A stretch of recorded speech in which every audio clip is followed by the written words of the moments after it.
Salam semanggi, semangat pagi, pagi yang penuh semangat. Apapun yang terjadi, Yesus adalah Tuhan, Yesus mengasihi kita, dan Yesus selalu menyediakan yang terbaik buat anak-anaknya. Haleluya. Saudaraku yang kasih dalam Tuhan, betapa bahagianya saya kembali pagi hari ini.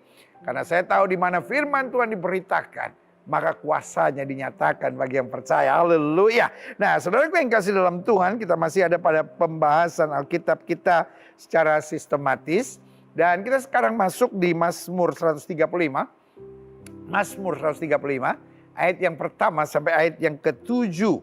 Dan kalau saya boleh memberi judul dalam sharing pagi hari ini, maka judulnya adalah kehendak Tuhan. Banyak keributan keluarga, banyak keributan dalam persahabatan, pergaulan. Kenapa? Masing-masing sibuk dengan kehendak saya. Saya maunya begini, saya maunya begini, saya inginnya begini, kehendak saya begini. Dan saudaraku yang kasih dalam Tuhan, ketika orang ngotot pada kehendak saya, kemauan saya, keinginan saya, yang terjadi adalah keributan dan kekacauan. Tapi saudaraku yang kasih dalam Tuhan, kalau kita berjalan dalam kehendak Tuhan, yang pertama ada damai sejahtera, yang kedua ada kemenangan, yang ketiga ada mujizat, dan yang keempat ada kemuliaan Tuhan di dalamnya. Haleluya. Nah, hari ini kita masuk di Mazmur 135 ayat 1 sampai 7 di bawah judul perikop hanya Tuhan yang patut dipuji. Haleluya. Pujilah nama Tuhan. Pujilah hai hamba-hamba Tuhan. Hai orang yang datang melayani di rumah Tuhan, di pelataran rumah Allah kita. Pujilah Tuhan sebab Tuhan itu baik. Bermazmurlah bagi namanya sebab nama itu indah. Buat saudara-saudara yang sedang sakit, buat saudara-saudara yang sedang berbeban berat, buat saudara-saudara yang sedang berkata, mumet pikiranku pendeta. Buat saudara-saudara yang mungkin sedang ada dalam situasi-situasi yang berbahaya. Saudara-saudara yang sedang ada dalam tekanan-tekanan berat dalam hidup saudara. Saya bacakan ayat ini sekali lagi di ayat yang ketiga. Pujilah Tuhan sebab Tuhan itu baik. Bermazmurlah bagi namanya sebab nama itu indah. Artinya karena Tuhan itu baik, penyakit kita akan disembuhkan. Karena Tuhan itu baik, rumah tangga kita akan dipulihkan. Karena Tuhan itu baik, masalah kita akan diangkat. Karena Tuhan itu baik, mujizat Dia sediakan. Karena Tuhan itu baik. Apa yang tidak pernah kita pikirkan, itu akan Tuhan sediakan buat kita. Ayat yang keempat. Sebab Tuhan telah memilih Yakub baginya. Israel menjadi milik kesayangannya. Sesungguhnya aku tahu bahwa Tuhan itu maha besar. Dan Tuhan kita melebihi segala alam, melebihi segala masalah, melebihi segala persoalan dalam hidup kita. Ayo baca bersama saya ayat yang kelima. Kan saya udah bilang kan.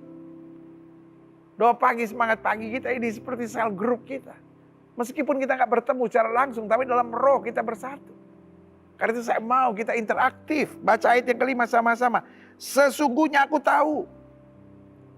Pak, Bu, adik-adik muda, om dan tante, rekan-rekan pensiunan. Katakan ini dengan iman. Sesungguhnya aku tahu bahwa Tuhan itu maha besar. Dan Tuhan kita, yang kita kenal, kita panggil dalam nama Yesus Kristus itu melebihi segala Allah. Melebihi segala masalah, melebihi segala persoalan, melebihi segala badai. Bahkan melebihi segala serangan-serangan setan yang mau coba menjatuhkan kita. Ayat yang ke-6. Tuhan melakukan apa yang dikehendakinya. Nah itu dia. Itu yang perlu kita sadar, itu yang perlu kita tahu. Kehendak Tuhan, karena Tuhan akan mengerjakan apa saja yang dikehendakinya. Apa saja yang Yesus tidak mau, tidak akan jadi. Apa saja yang Yesus mau, pasti jadi. Makanya Alkitab bilang, kalau Tuhan sudah buka pintu, gak ada yang bisa menutupnya. Tapi kalau Tuhan sudah tutup pintu, gak ada yang bisa membukanya. Kalau Tuhan mengangkat, tidak ada yang bisa merendahkan.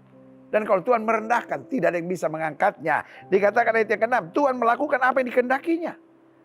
Di langit dan di bumi, di laut dan di segenap samudera raya. Ia menaikkan kabut dari ujung bumi. Ia membuat kilat mengikuti hujan. Ia mengeluarkan angin dari dalam perbendaharaannya. Haleluya. Karena itu saya catat di sini dalam pendahuluan, setiap manusia mendapat anugerah dari Tuhan Yesus. Ketika kita diciptakan Tuhan, ada anugerah yang menyertai kita yang bernama free will atau kehendak bebas. Ada yang bilang pada dasarnya manusia tidak sepenuhnya punya kehendak bebas. Apapun yang terjadi. Apapun teori saudara. Tapi pada dasarnya, Alkitab mengajarkan kepada kita bahwa Tuhan memberi kehendak bebas.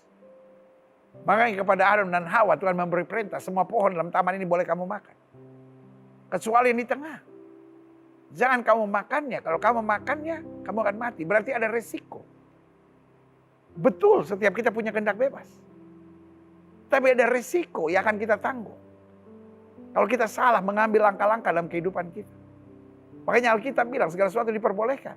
Tapi tidak segala sesuatu berguna. Segala sesuatu diperbolehkan, tidak segala sesuatu membangun. Berarti hidup kita cuma mau melakukan yang boleh atau tidak.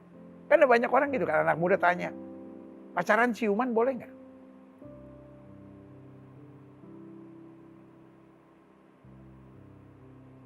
Boleh cerai nggak? Kalau suami saya ternyata gay, boleh cerai nggak? Kalau istri saya selingkuh, boleh gini nggak? Boleh gitu nggak? Orang Kristen boleh pakai rok mini nggak? Orang Kristen boleh tato nggak? Orang Kristen kalau laki-laki boleh pakai anting nggak? Orang Kristen boleh tindik di hidung nggak? Boleh tindik di alis nggak? Dan saudaraku yang kasih dalam Tuhan. Pembahasan kita kadang-kadang terlalu childish sekali. Boleh atau tidak boleh? Orang Kristen boleh ngerokok nggak? Kalau cerutu bagaimana? Kalau pakai rokok elektrik gimana? Kalau rokoknya asapnya nggak saya telan lalu saya buang lagi. Orang Kristen boleh minum alkohol nggak? Kalau cuma sedikit gimana? Boleh nggak? Kalau wine boleh? Saudara, itu yang saya bilang pembahasan childish, pembahasan kekanak-kanakan. Orang Belanda bilang kinderachtig. Terlalu kekanak-kanakan gitu, kinderachtig banget gitu. Karena hidup Kristen bukan hanya boleh nggak boleh. Alkitab bilang oke, segala sesuatu diperbolehkan. Tapi tidak segala sesuatu berguna. Segala sesuatu diperbolehkan, tapi tidak segala sesuatu membangun. Jadi hidup Kristen udah mulai meningkat, bukan cuma boleh nggak boleh. Ini jadi berkatnya. Ini membangun nggak? Ini menjadikan kita batu sandungan nggak? Ini memuliakan Kristus nggak? Ini meluaskan kerajaan Allah nggak? Kalau enggak, kita harus berani bilang tidak. Hidup jangan mengikuti suara daging. Alkitab berkata, kamu bukan berasal dari dunia ini. Berarti hidup harus punya prinsip. Orang mau bilang kita terlalu rohani lah. Kita terlalu cepet lah. Biarin aja saudara. Iya kan? Wah kita terlalu fanatik lah. Biarin aja. Yang penting dasar kita bukan lagi boleh atau tidak boleh. Dasar kita ini berguna nggak? Ini membangun nggak? Ini jadi berkat nggak? Ini memuliakan Kristus nggak? Ini meluaskan kerajaan Allah nggak? Karena kita hidup bukan asal hidup di muka bumi. Kita hidup untuk menjadi berkat. Kita hidup untuk meluaskan kerajaan Allah. Kita hidup untuk membalas cita Tuhan. Kita hidup untuk menyatakan kasih dan kemuliaan Tuhan. Haleluya. Jadi setiap manusia pada dasarnya mendapat anugerah dari Tuhan, yaitu kehendak bebas, free will. Namun kehendak bebas bukan berarti kita dapat berbuat seenaknya dan semaunya. Oh saya punya kehendak bebas, apa saja. Lalu kita percaya, sekali selamat, toh tetap selamat. Saya udah dibaptis, jadi saya pasti selamat. Siapa yang bilang bahwa orang dibaptis pasti diselamatkan? Alkitab bilang, tetaplah kerjakan keselamatanmu dengan takut dan gentar. Paulus bilang, jangan sampai kamu mulai dengan roh, kamu mengakhiri dengan daging. Betul orang dibaptis, Alkitab bilang bukan kamu yang memilih aku, tapi aku yang memilih kamu. Tapi Alkitab bilang, orang yang bertahan sampai kesudahannya, itu yang memperoleh selamatnya. Alkitab juga ingatkan kita. Bukan orang yang berseru Tuhan yang akan dapat masuk kerajaan sorga. Saya percaya, sekali selamat tetap selamat. Tetapi yang saya mau ingatkan, apa artinya sekali selamat? Karena orang kalau udah selamat itu berarti benci dosa. Orang kalau udah selamat berarti lahir kembali. Manusia daging kita mati. Hiduplah oleh roh kata Alkitab. Maka kamu tidak akan menuruti keinginan daging. Jadi kalau orang bilang sekali selamat tetap selamat. Meskipun saya merokok, meskipun saya berzina, meskipun saya nonton blue film. Kau pikir kok ada orang dalam kah? Seenaknya saudara-saudara. Sekali selamat tetap selamat. Artinya sekali selamat betul-betul mati bersama Kristus. Meninggalkan hidup daging. Berjalan dalam tuntunan roh. Berjalan dalam tuntunan roh bukan berarti kita tidak mengerjakan hobi, kita tidak olahraga. Bukan begitu. Kita masih menjalankan hal-hal tanggung jawab duniawi kita. Tetapi kita tidak melakukannya secara daging. Tapi kita dalam pimpinan roh. Pimpinan roh artinya bukan hanya boleh atau tidak boleh. Tapi berguna nggak, membangun nggak, jadi berkat nggak, memuliakan Kristus nggak, meluaskan kerajaan Allah nggak. Itu yang paling penting. Makanya saya coba simpulkan di sini bahwa setiap manusia mendapat anugerah Tuhan yaitu kehendak bebas. Dan karena kehendak bebas ada namanya tanggung jawab. Ada namanya risiko untuk setiap keputusan yang kita ambil. Nah, kehendak bebas di sini bukan berarti semaunya seenaknya. Iya kan? Namun dengan diberikan kehendak bebas, kita direncanakan Tuhan untuk memilih kehendak Tuhan. Untuk menjadi orang-orang yang bertanggung jawab. Berguna nggak, membangun nggak, jadi berkat nggak, memuliakan Kristus nggak, meluaskan kerajaan Allah nggak. Nah, saya coba pelajari ada 4 kebenaran tentang kehendak Tuhan. Yang pertama, kehendak Tuhan itu segala hal yang baik. Apa sih kehendak Tuhan itu? Segala sesuatu diperbolehkan, tidak segala sesuatu berguna. Ini berguna nggak? Ini membangun nggak? Ini jadi berkat nggak? Ini baik nggak? Walaupun misalnya bercanda itu baik. Tapi kalau dengan bercanda kita orang tersinggung, orang kecewa, maka kita nggak boleh bercanda di situ. Karena kita belum bisa mengontrol bercanda kita. Kita dalam bercanda kadang-kadang suka menghina, menjatuhkan orang. Itu berarti nggak boleh. Padahal kan bercanda boleh kan. Kadang-kadang ada banyak orang, ya kan saya cuma bercanda, saya kan cuma bercanda. Nah, Alkitab bilang, jangan sampai kau menghina, lalu kemudian kau berkata, aku akan hanya bergurau. Hidup dan mati seseorang dikuasai oleh lidah. Jadi mempertanyakan, ini kehendak Tuhan atau tidak, tanya, ini baik gak? Kira-kira kalau saudara pacaran, raba-rabaan, itu kehendak Tuhan kan? Kalau saudara pacaran lalu membangkitkan hawa nafsu, itu baik gak? Iya kan? Engkau ciuman dan akhirnya membangkitkan hawa nafsu, akhirnya mau lebih lagi, dan akhirnya jatuh dalam dosa seksual. Bu, ngelawan suami baik gak? Pak, bentak istri baik gak? Mungkin betul ada usul istri yang kurang baik. Dan engkau tidak harus melakukannya.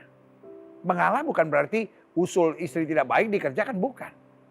Tetapi membantahnya dengan hikmat. Nah, karena hikmat itu yang baik. Nah, jadi ingat ya, kehendak Tuhan itu segala yang baik. Yang kedua, kehendak Tuhan bagi kita agar kuasa setan dihancurkan.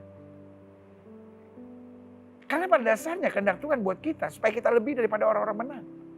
Iblis itu pencuri yang mencuri, membunuh dan membinasakan. Alkitab berkata lawan musuh iblis sama seperti singa berkeliling untuk mencari orang yang dapat ditelannya. Berarti kehendak Tuhan buat kita untuk kita menghancurkan iblis, lawan iblis. Maka dia akan lari daripadamu. Yang ketiga, kehendak Tuhan bagi kita agar kita semakin kuat. Jadi kadang-kadang Tuhan izinkan tantangan kok. Itu bukan kehendak Tuhan supaya yang baik. Kan masalah bukan sesuatu yang baik. Loh, kadang-kadang masalah justru membuat kita rendah hati. Masalah membuat kita nggak sombong. Masalah membuat kita nggak angkuh. Masalah membuat kita nggak egois lagi. Akhirnya kita pikir, iya ya, saya ternyata perlu orang lain. Jelas? Jadi kehendak Tuhan yang pertama. Supaya kita menerima segala yang baik. Yang kedua, kehendak Tuhan buat kita agar kuasa setan dihancurkan. Supaya kita hidup dalam kemenangan. Yang ketiga, kehendak Tuhan bagi kita agar kita semakin hari semakin kuat. Makanya kadang-kadang Tuhan izinkan masalah, Tuhan izinkan persoalan. Sampai kita dapat berkata, aku cakap menanggung segala perkara di dalam Kristus yang memberi kekuatan kepadaku. Yang keempat, saya pelajari kehendak Tuhan buat kita agar kita semakin hari semakin menjadi sempurna. Makanya bahasa Alkitab bilang supaya kita tak bercacat, tak bernoda di hadapannya. Makanya Alkitab bilang apa? Hendaklah kamu sempurna. Sama seperti Bapakmu sempurna. Saudaraku yang kasih dalam Tuhan. Hidup ini bukan soal apa yang saya mau. Hidup ini bukan soal apa yang menguntungkan saya, apa yang menyenangkan saya. Tapi hidup ini, bagaimana kita mengerjakan yang Tuhan kehendaki. Makanya Alkitab bilang, kalau kamu tinggal dalam aku dan firman-Ku tinggal dalam kamu, minta apa saja. Berarti permintaan kita sudah dikuduskan oleh firman. Karena pikiran, hati, dan jiwa kita sudah dipenuhi dengan firman. Makanya jelas Alkitab berkata, biarlah Tuhan mengerjakan apa yang baik menurut pemandangannya. Haleluya. Nah, saya coba pelajari orang yang memilih kehendak Tuhan dalam hidupnya. Yang pertama, hidupnya pasti mengalami peningkatan. Awal menjalani kehendak Tuhan itu kadang-kadang gak gampang. Kita harus menyalipkan daging. Kita kadang-kadang harus berbeda dengan dunia.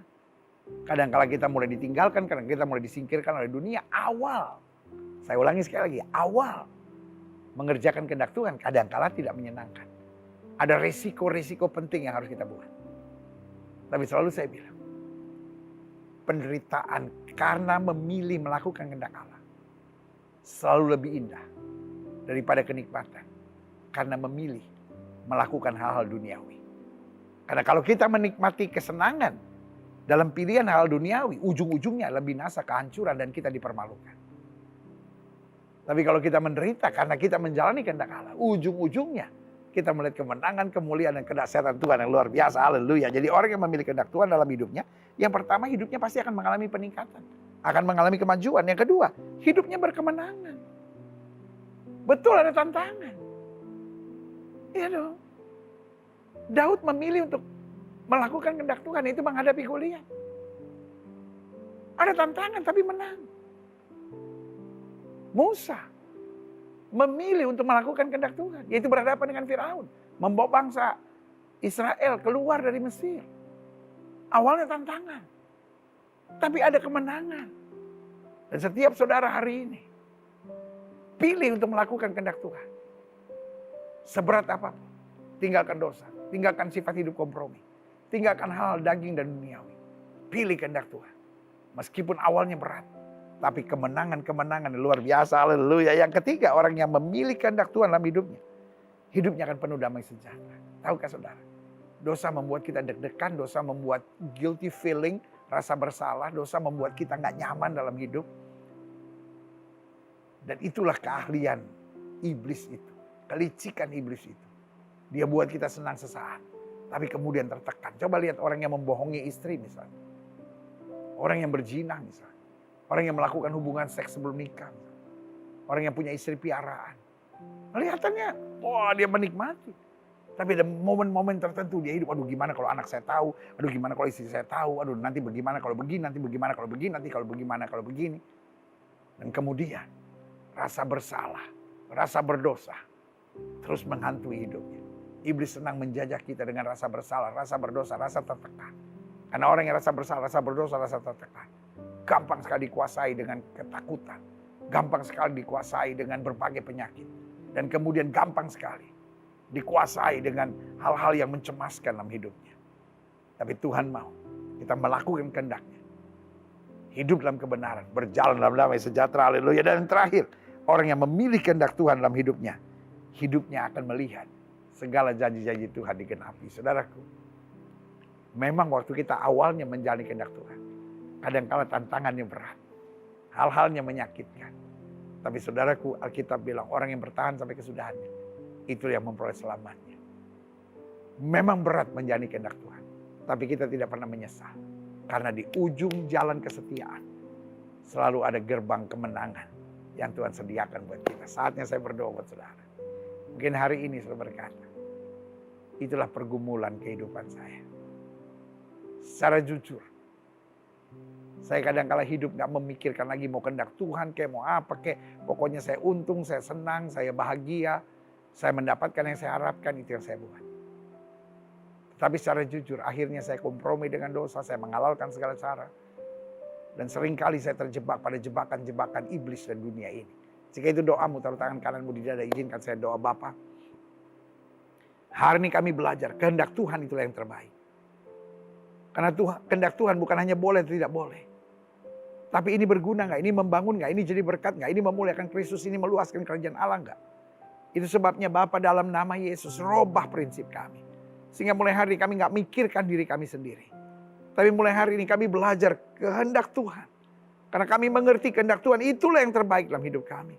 Kehendak Tuhan yang membuat kami meningkat. Kehendak Tuhan yang membuat kami jadi berkat. Kehendak Tuhan yang membuat kami dapat melihat janji-janji Tuhan semuanya tergenapi. Hamba berdoa di dalam nama Yesus. Anugerahmu, kasihmu, berkatmu, kuasamu dinyatakan. Di dalam nama Yesus. Terima kasih Tuhan. Yang kedua, mungkin saudara adalah orang yang egois. Orang-orang sekitarmu tertekan. Karena hidupmu pokoknya saya harus apa yang saya mau. Apa yang saya ingin. Apa yang saya harapkan. Apa yang saya suka. Itu yang harus terjadi. Tanpa kau sadari. Kau jadi penjajah buat istrimu. Kau jadi penjajah buat suamimu. Kau jadi penjajah buat mertuamu. Kau jadi penjajah buat menantumu. Saudara tahu gak? Banyak orang menangis, banyak orang tertekan, banyak orang kecewa karena Engkau. Boleh gak hari ini kau berkata, Tuhan aku gak mau. Robah karakterku. Aku cuma ingin orang lain bahagia, diberkati, tertolong lewat kehidupanku. Jika itu doamu, taruh tangan kananmu di dada. Sehingga hari ini kau berkata, aku hanya ingin kehendak Tuhan yang jadi dalam hidupku. Kita doa Bapa. Lihat setiap mereka yang taruh tangan kanan di dada. Ampuni kami kalau kami egois. Tanpa kami sadari, kami menjajah. Tanpa kami sadari, kami melukai. Tanpa kami sadari, kami mendatangkan tekanan-tekanan tertentu. Itu sebabnya Hamba berdoa di dalam nama Yesus Tuhan jamah. Anugerah-Mu, kasih karunia-Mu, berkat-Mu. Kiranya mengubahkan kami. Supaya kami tetap hidup di jalan kehendak-Mu. Karena kami tahu kehendak-Mu yang terbaik. Kehendak-Mu yang membawa damai sejahtera. Kehendak-Mu yang menuntun kami pada peningkatan kemajuan di dalam nama Yesus. Terima kasih Bapa. Terima kasih. Tidak lupa Hamba berdoa buat setiap jemaat sekalian yang sedang dalam masalah, dalam persoalan, dalam pergumulan, dalam tantangan, sedang menantikan mujizat dan pertolongan Tuhan. Bapak Hamba berdoa di dalam nama Yesus, mujizat itu nyata dalam kehidupan mereka. Sehingga mereka tertolong, mereka dikuatkan, mereka dibela, dan mereka menerima anugerah dan kuasa Tuhan yang sempurna. Terima kasih Bapak. Bahkan mereka menuliskan masalahnya di live chat, di kolom komen. Tuhan juga tolong, Tuhan juga berkati, Tuhan buka jalan. Tuhan tuntun mereka melihat kemuliaan-Mu yang dahsyat. Terima kasih Bapa. Kami ditolong. Kami dikuatkan. Kami dituntun. Kami dihibur. Kami diarahkan di jalan-jalan Tuhan. Terima kasih Bapa. Hamba juga doa buat yang sakit Allah. Setiap saudara yang sakit. Imani bahwa pagi ini pagi kesembuhan saya. Ayo nyatakan sekarang pagi ini pagi kesembuhan saya. Ayo nyatakan sekarang sama-sama bilang pagi ini pagi kesembuhan saya. Letakkan tangan kananmu di bagian tubuh yang sakit. Bapak, hari ini kami deklarasikan pagi ini pagi kesembuhan saya. Hari ini hari kesembuhan saya. Sakit, penyakit, kelemahan tubuh kami perintahkan keluar dalam nama Yesus. Kuasa-Mu dahsyat. Sakit kepala disembuhkan Tuhan. Sakit jantung disembuhkan Tuhan. Paru-paru disembuhkan Tuhan. Ginjal disembuhkan Tuhan. Terima kasih Tuhan. Mujizat terjadi. Sakit pada bayi, sakit pada anak-anak. Dalam nama Yesus. Yang kandungannya sungsang, yang kandungannya bermasalah. Dalam nama Yesus Tuhan jamah. Terima kasih. Bayi-bayi yang sedang ada di rumah sakit, anak-anak kecil yang sedang di rumah sakit. Dalam nama Yesus dijamah. Mereka yang sedang bergumul untuk sakit penyakit anaknya. Dalam nama Yesus dipulihkan. Kuasa Tuhan bekerja. Terima kasih Bapak. Terima kasih Bapak. Terima kasih. Mereka yang sedang terbaring di rumah sakit dan butuh mujizat. Mereka yang sakit di rumah dan butuh mujizat. Bapak dalam nama Yesus Tuhan jamah. Terima kasih Bapak. Mereka yang hidup khawatir. Dan khawatirnya mengakibatkan berbagai penyakit datang. Kami tolak dalam nama Yesus. Dari ujung kepala sampai ujung kaki. Mengalir kuasa kesembuhan Tuhan. Mulai terima sekarang. Mulai terima kuasa kesembuhan Tuhan. Mulai terima kuasa kesembuhan Tuhan. Terima kasih Tuhan. Terima kasih Tuhan. Terima kasih Tuhan. Kuasa-Mu tidak berubah dulu kemarin hari ini dan sampai selama-lamanya. Dengan iman kami nyatakan. Oleh bilur-bilur Kristus. Kami yang percaya sudah dijamah dan disembuhkan Tuhan dengan kuasa-Mu yang luar biasa di dalam nama Yesus. Mulai imani kuasa Tuhan. Mulai imani. Oleh bilur Yesus saya sembuh. Terima kasih Bapak. Bapak. Hamba mengasihi jemaat Tuhan satu persatu. Apa yang Tuhan taruh di hati hamba. Sudah hamba sampaikan bagi umat. Hamba doa firman termeterai. Apa saja yang mereka kerjakan. Dibuat Tuhan berhasil. Mereka gak turun tapi naik. Mereka jadi ekor, mereka jadi kepala. Hari-hari yang penuh mujizat boleh menjadi bagian hidup mereka. Tolong mereka untuk senantiasa berjalan dalam kehendak Tuhan. Sehingga hidup kami mengalami kemajuan, peningkatan. Di dalam kasih karunia, anugerah dan kuasa-Mu yang sempurna. Terima kasih Bapak. Bangsa negara kami Indonesia selamatkan ya Allah. Damai sejahtera atas Indonesia. Umat mayoritas di bangsa ini Tuhan tuntun. Tuhan bawa pada damai sejahtera dan keselamatan. Bapak Presiden, Wakil Presiden, para menteri. Pejabat di pusat dan di daerah. Para gubernur, para wali kota, para bupati, para polisi, para tentara. Kapolri, Panglima TNI. Bapak dalam nama Yesus Tuhan memberkati. Lembaga-lembaga tinggi negara, lembaga tertinggi negara, semua dalam pemeliharaan Tuhan. Mulai dari pemimpin-pemimpinnya, staf-stafnya, sampai seluruh anggota-anggotanya dijaga oleh Tuhan. Dijauhkan dari malapetaka, mara bahaya, dari segala niat orang jahat, kuasa kegelapan. Dukun, paranormal, penasihat spiritual dihalaukan dari pemimpin-pemimpin kami. Roh rakus, roh serakah, roh korupsi dipatahkan dalam nama Yesus. Berikan kepada pemimpin-pemimpin kami hati yang takut akan Tuhan. Hikmat surgawi sehingga apa saja yang mereka kerjakan dibuat Tuhan berhasil. Indonesia makin hari makin maju. Indonesia makin hari makin bertumbuh. Indonesia makin hari makin baik. Hasil bumi hasil tanah, hasil tambang, hasil hutan, hasil laut, semua baik dalam nama Yesus. Kesehatan masyarakat, politik, pendidikan, keamanan, semua baik dalam nama Yesus. Terima kasih Bapa. Menjelang pemilu kami mengerti. Ada saja yang mainkan politik-politik identitas, politik-politik adu domba, politik-politik divide tempera. Baik bersumber dari dalam negeri maupun luar negeri. Bahkan kadang-kala sampai melibatkan intelijen-intelijen asing. Dengan tujuan mendatangkan perpecahan, kekacauan, saling benci di bangsa kami. Bahkan menimbulkan kerusuhan. Bapak kami sadar Tuhan sanggup lakukan segala perkara. Tuhan bertindaklah. Damai sejahtera atas Indonesia. Kesatuan dan persatuan tetap terjaga di bangsa ini di bawah Pancasila. Terima kasih Bapak. Gereja-gereja di mana-mana tempat Tuhan pakai terus untuk menegakkan kerajaan Allah. Kami percaya Indonesia ada di hatinya Yesus. Apa saja yang Yesus mau atas Indonesia pasti jadi. Apa saja yang Yesus tidak mau atas Indonesia tidak akan jadi. Terima kasih Bapak. Terima kasih. Setiap kami yang menerima firman hari ini. Tuhan tolong supaya kami tetap berjalan kehendak Tuhan. Dan menuntaskan amanat agung Kristus pergi beritakan Injil kepada setiap makhluk. Di dalam nama Yesus kami berdoa. Dan akhirnya saudara-saudara sekalian. Kekasih-kekasih Kristus, permata hatinya Kristus, ingatlah bahwa Tuhan itu baik. Ingatlah selama kita tidak miring ke kiri maupun miring ke kanan, hidup kita akan diberkati. Janji Tuhan jelas. Singa dan ular tedung akan kau langkahi dan kau akan menginjak anak singa dan ular naga.